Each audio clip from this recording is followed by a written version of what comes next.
Don't just live for tomorrow,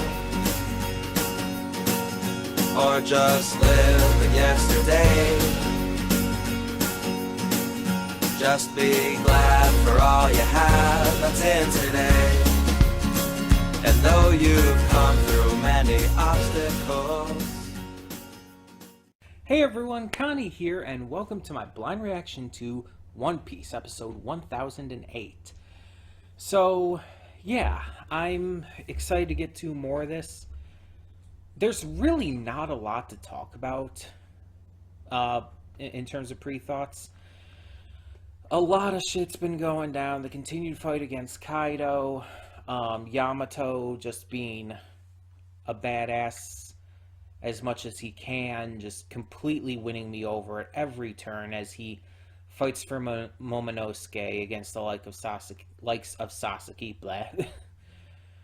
Just all of our heroes just kind of split up doing their own things. Apu being chased around for the cure to the Ice Oni virus, and it's like there's just so much shit going on that again, it's just hard to keep up with everything. But it is still very enjoyable. I'm still loving what they're doing with it. And I'm very excited to see where this goes from here. So we're going to find out. We're going to push on. For those who have been paying attention to channel dealings and everything, you might have seen the stuff over the past weekend for entire ideas on how to handle pushing forward with recording reactions and stuff, considering living and home situation and everything. And at this point, I think it's actually going to work out. I'm not going to say for sure, I'm not going to say 100% certain, but you'll probably see a video talking about all of this, and it's like, yeah, I think it's going to end up working out a lot more than I considered. So we'll cover that in a separate video, though. But like I said, I'm excited to get into this, excited to get into more of the great action and just basically this war that's going on. Like, I talked about this before, but this is basically a war. In a similar vein to Marineford, except the big difference is that this is more self-contained in terms of an arc, while Marineford itself, the arc itself was the culmination of everything that had come before, kind of crashing together and kind of setting up the future as well. This one is definitely more self-contained, and it does still have quite a few different parties in it. But all in all, it's kind of got the same scale and just everything as the this type of thing it happened in Marineford. It's a similar kind of thing. It's just so much happening and everything. In fact, it's probably in a lot of ways bigger. Not in terms of scale, not in terms of necessarily importance to the series, because obviously Marineford had exceptional importance to the overall show. This one definitely is extremely important for a lot of reasons. But maybe not to the same level or in the same way, at least. It's really hard to categorize in that regard. But I'm still excited nonetheless to see where this goes. So we're just going to get into it. Let's do so. When the screen fades to black, pause this redirect and go to the description below. Follow the link to the reaction, and after you watch it, come back here to the redirect and resume play. Because after it fades to black, then fades back in, everything from that point forward will be my afterthoughts and will contain spoilers to the episode. So, that being said, thank you so much for tuning in, and I will see you at the reaction. And we are back, and we'll begin with spoilers in 3, 2, 1, now. So, I knew about that scene. That was one of the things I had been spoiled on, one of the things I had heard about, or rather seen on social media. I've seen that specific like manga panel posted quite a lot. I've seen fan art interpretations of what it would look like in the manga and everything. I didn't know the context behind it at all. All I knew is like, I guess in the original like translation, Nami it says like Luffy will be king of the pirates, and here she just says he will be, which could just be a subtitle error. Like that happens. um, but all in all, like I knew about this already. It's just again, I didn't know the context. I didn't know how it was going to happen. I didn't know like what it was going to be. Like even as she was starting to cry, it's like it was starting to kind of click in my head. I was like, oh, like this is this scene, isn't it? um, and especially with the blood on her head and everything. And yeah, it's like people really seem to like that. Like again, I've seen this all over like Twitter and even a little bit on Facebook. Um, People really seem to like that scene in the manga. Um, and I don't know if the flashbacks were in the manga. I'm thinking probably not. But if that is something that they decide to add in for the anime, it's just kind of fueling my belief that the anime is better. And I know that's an unpopular opinion. I know most people believe the manga is better, but it's just a personal thing with me. As I've stated in the past, I don't like manga. I don't like the medium. Like scenes that I adore in the anime of One Piece or other shows do literally nothing for me emotionally in the manga. And this goes for almost any comics too. I don't connect with comics.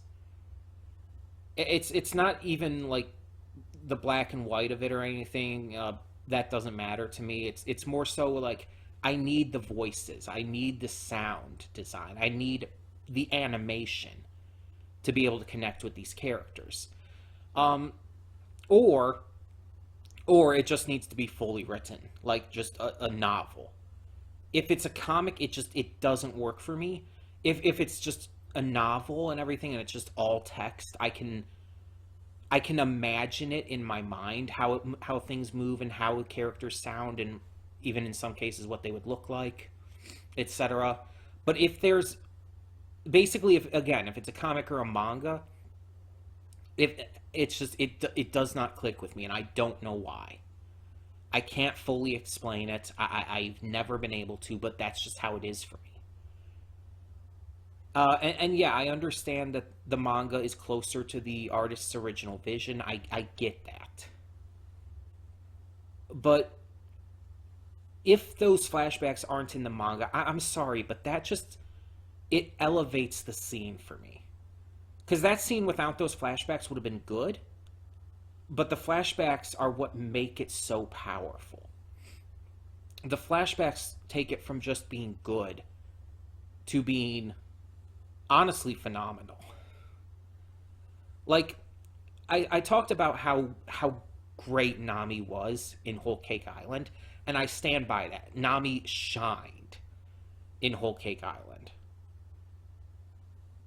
But this, I would say, is the best Nami moment post time skip, hands down.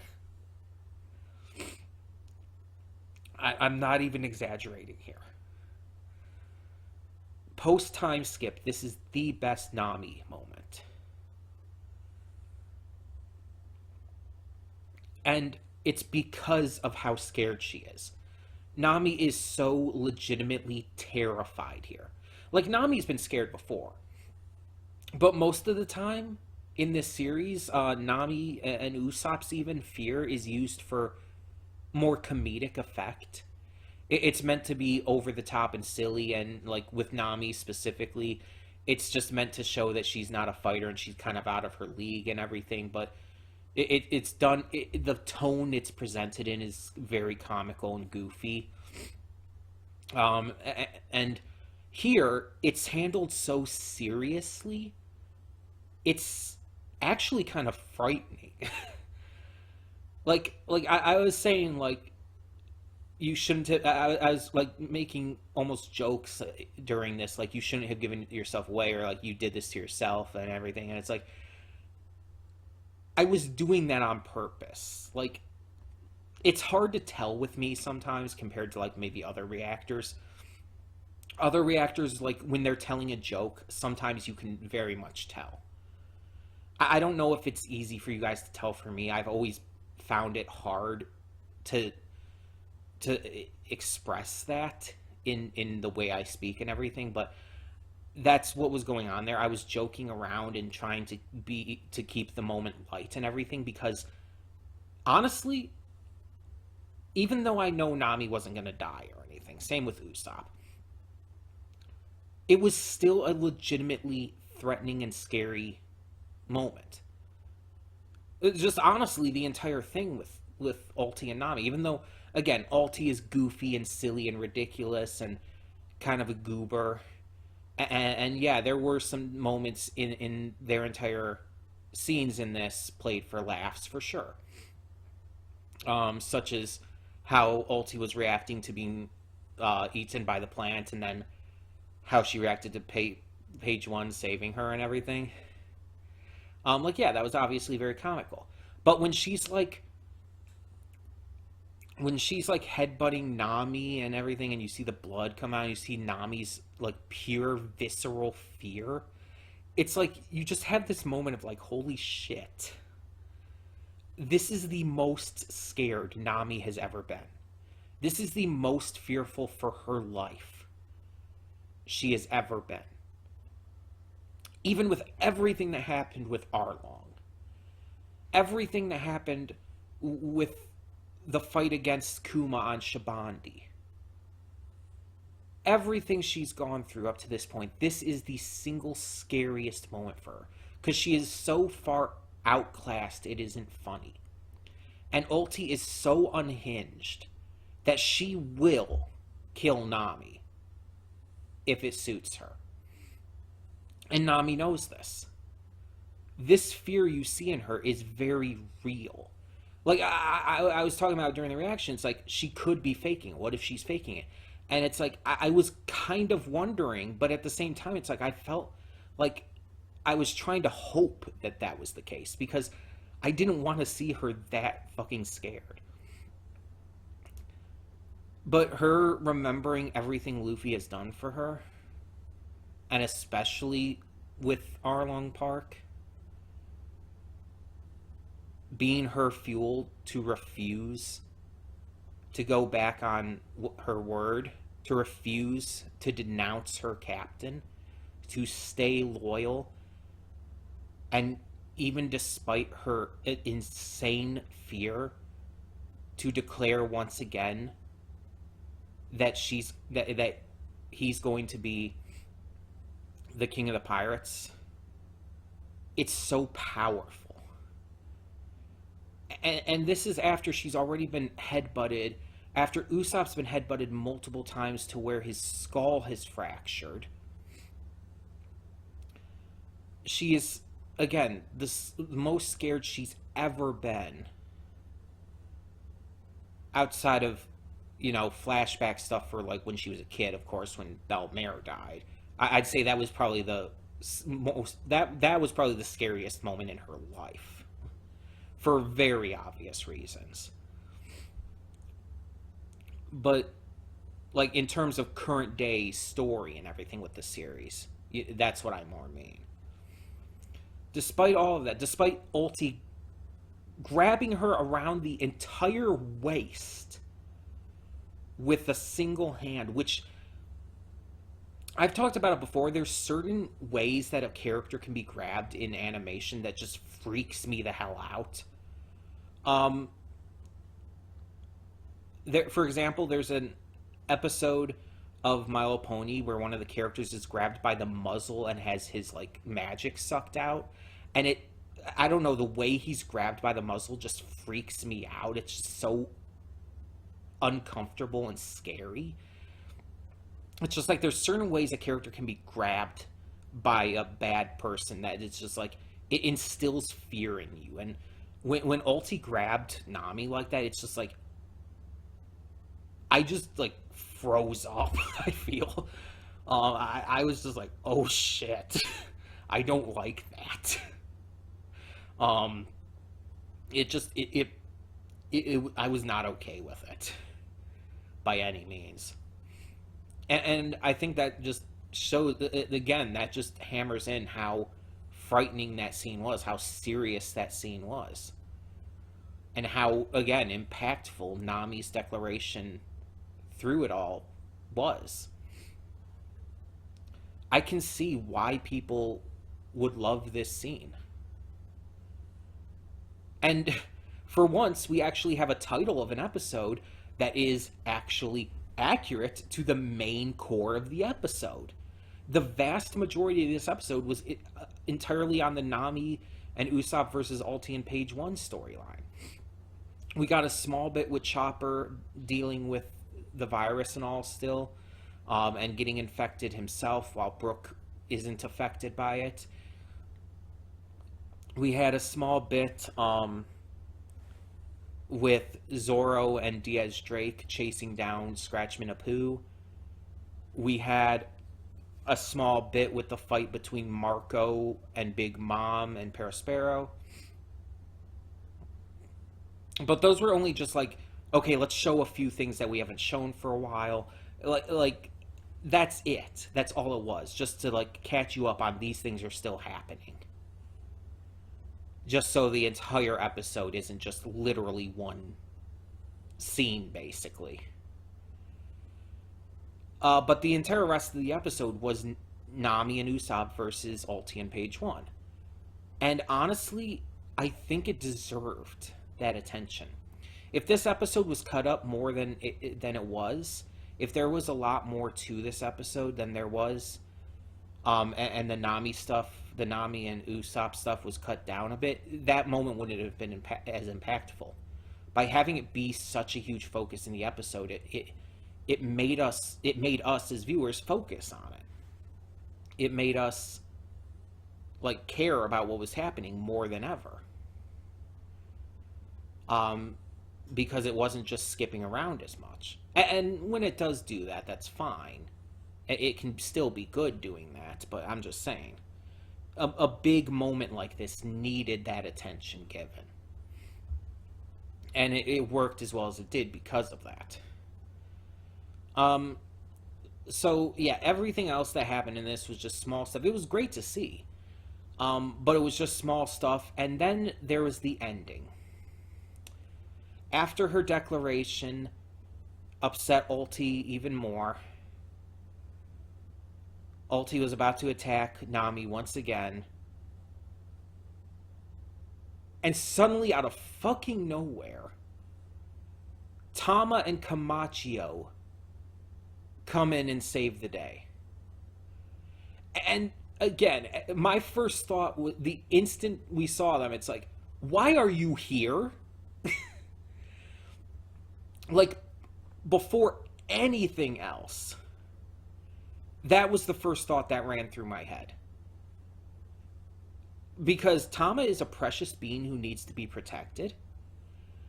She should not be anywhere fucking near Onigashima. For one. For two, how the fuck did she get here?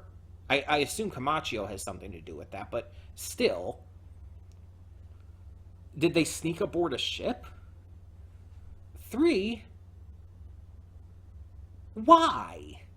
How would Tama think this is anything like any kind of good idea? I know she's a kid. I understand that. But she knows she's not a fighter.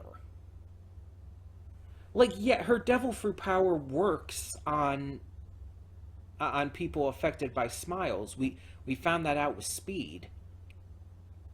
And that could be useful, sure. But she should still not be anywhere near this. The amount of danger that puts her in, and the amount of danger she needs to be in, are diametrically opposed. This puts her in monumental danger, and Tama should never be in any kind of danger. She is too precious, and she needs to be out of danger. I'm not like angry or upset at like Oda for doing this necessarily. I'm sure there's a reason.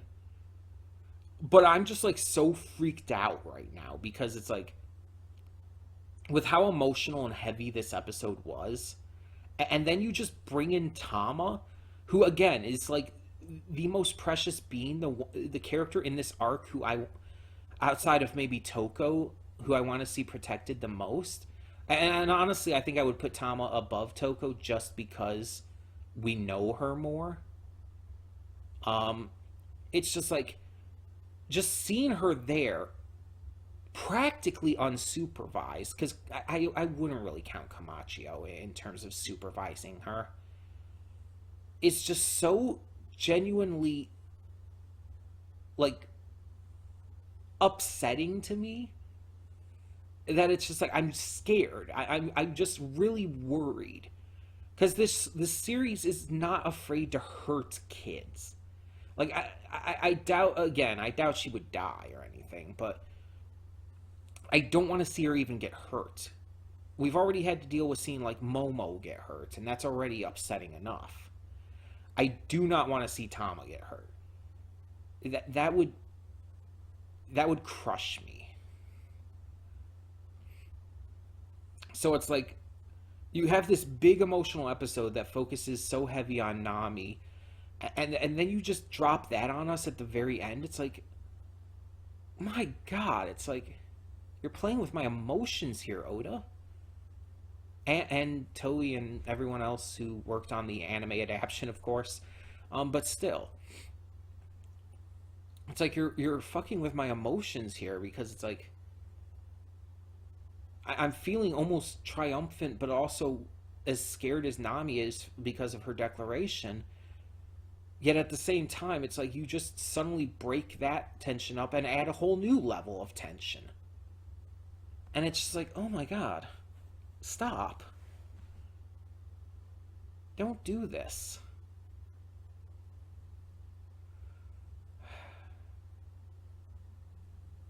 I'm just anxious now. This show is giving me anxiety. And I mean that in a good way, mind you. I do. Like that just shows how much I care about these characters and just how invested I am in this, but still, God. Either way, tell me in the comments below, what did you think of this episode of One Piece? What did you think of Nami's declaration?